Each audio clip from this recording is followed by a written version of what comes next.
I want to make a larger analysis of Andor, both seasons and maybe Rogue One, but I feel I need to make a shorter video about the Gorman massacre and the various character dynamics we see inside of it now. This was such a hard-hitting and emotionally brutal set of episodes, and one of the more compelling parts was the downfall of one Syril K. There's been a lot of analysis and discussion about Syril in these episodes, and I want to offer my reading as I feel it's in the relative minority of those I've seen. Obviously, this is a very layered show, and lots of readings can be drawn, but I think that my interpretation is seriously supported by evidence across every event in episodes 7 and 8, what we previously know about Syril as a person, and words from the creatives behind the show. The true tragedy of Syril K is not what many think. My core thesis is that through the whole show, there's one thing that's been at the core of all Syril's decisions before it was shattered across the Gorman Plaza.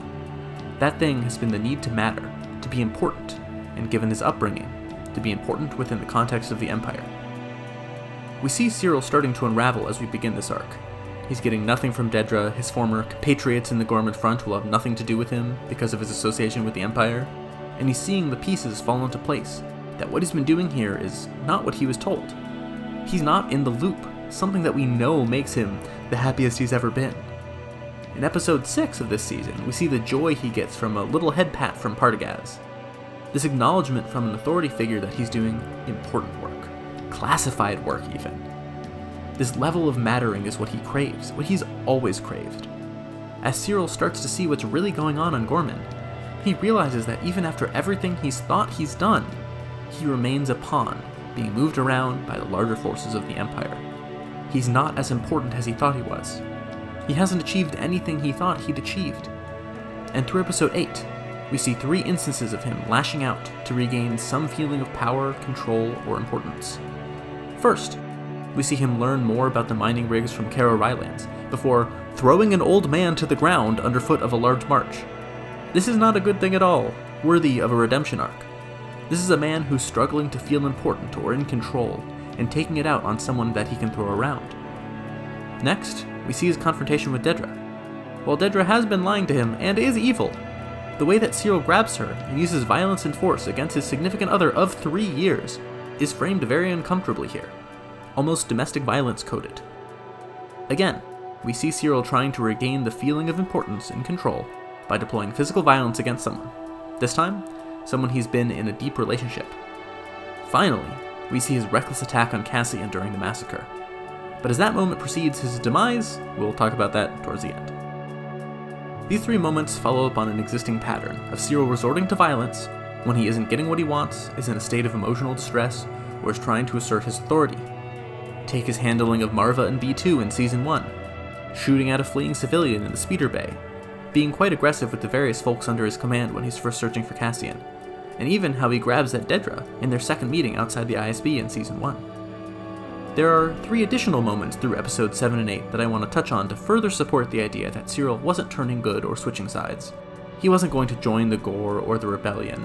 He was just spiraling as his sense of importance, and the core of what he thought he's been fighting for all his life comes crashing down around him. 1. We see Syril's repeated frustration with not having access to Dedra. We see him introduced this way in episode 7, and he echoes this frustration as he enters the Bureau of Standards in episode 8, and is siloed away into a room with the KX droids. To me, this very clearly reads as Syril thinking he was more even with Dedra, they were working together in their own ways on the mission, but then, as soon as she came in and started running the place, he realizes more and more how he doesn't have the same clearance, he doesn't know what she knows, he's not doing important work like she is. And I believe that this realization also fuels his decision to try and assert physical dominance over her later on. 2. After Syril leaves the safety of the Bureau and returns to the crowd, we see a shot of him staring at the leaders of the Gorman front amongst the people in this plaza. In this moment, if he was indeed turning good, he could go to them, warn them, perhaps even join them. But he doesn't. He leaves them to their fate. After all, they too started rejecting his counsel, his importance between blocks 2 and 3. 3. In his final decision to tackle Cassian, Syril saves Dedra's life and allows her to continue in her position. Well, his character probably doesn't know this. It's a way that the writers can demonstrate that in the end, he's still choosing Dedra, the Empire, violence, and these aspirations of self-importance. We also see this need to matter from the beginning of Syril's character. He adjusts the collar of his Primor uniform, feels unsatisfied as a cog in the Bureau's standards, and more. And we see why he's this way. The ultimate tragedy of Syril's character is that we see why he ended up in this system and how unnecessary it is. Through Edie Karn, we see how Syril is constantly berated for any failures, and any attempts at self-actualization outside the strict hierarchies of the Empire have been degraded and squashed. Kyle Soller, Syril's actor, has commented that if a lot had gone differently in his life, Syril could have been a rebel, and I wholeheartedly believe that. But by the time of Season 2, that feature has been closed. We see the full layers of Syril's need for importance unravel in moments before his death. He charges at Cassian in fury. Everything he ever thought he believed in, trusted in, is shaken to its core. How he moves on from there is really the truest expression of Syril. Everything that he has just experienced with Dedra and Rylands and the whole Season 2 is just coming out in this, God, this guy, I can't believe, at this moment, you're finally showing up. That moment, it means so much to him. When you grab me, just put me there. Just put you there. And you have Cassian surviving and going wow, get away from me, who are you? That kind of thing. We also see one more realization for Syril in the dynamic of the fight. Initially, Cassian is distracted and confused, so an enraged Syril has the upper hand. But as soon as the fight is at all even, Cassian is wiping the floor. Syril is losing this long-awaited battle with his nemesis, but through a stroke of luck, he gets a blaster in the upper hand, only for Cassian to say the only thing that would save him. Who are you? Cassian doesn't see Syril as his nemesis. He barely knows that Syril exists. To me, it's this last humiliation, this last reminder of Syril's unimportance that comes across in this glazed look of existential defeat. This is why I think he lowers the gun. Not to spare Cassian per se, but just the realization of how everything he's built himself up to be is nothing, and how everything he's tried to do has been funneling towards the atrocities surrounding him. And these reflections on the complete destruction of his sense of self, purpose, importance, and impact are the last thing that go through Syril's head. Well, second to last.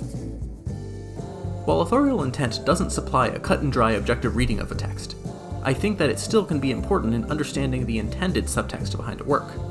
And in that way, we can see that all I've been talking about was also in the heads of the creatives behind this story. Selecting quotes from these interviews with Entertainment Weekly, linked below, Tony Gilroy explained it as such. It's so elementally Greek and dramatic that the thing you've based your life on doesn't even recognize you. Everything that he's constructed for himself doesn't even have any awareness of him. I think he's just stunned. He can't even breathe at that point. There's the guy that ruined my life and that I was chasing for years.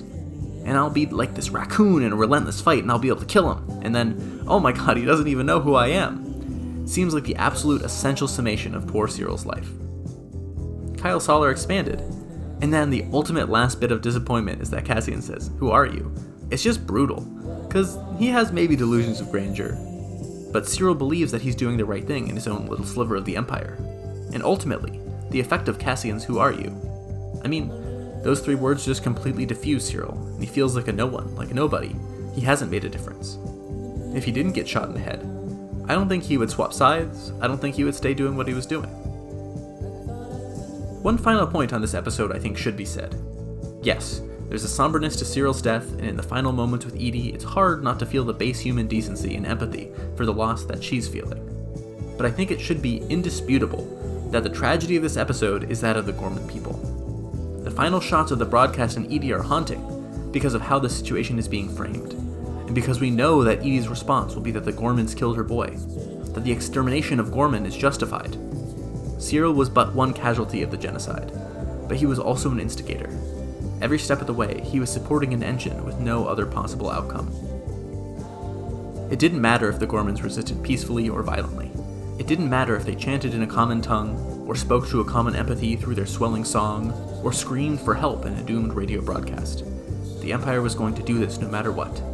And that should be the tragedy we take away from this episode.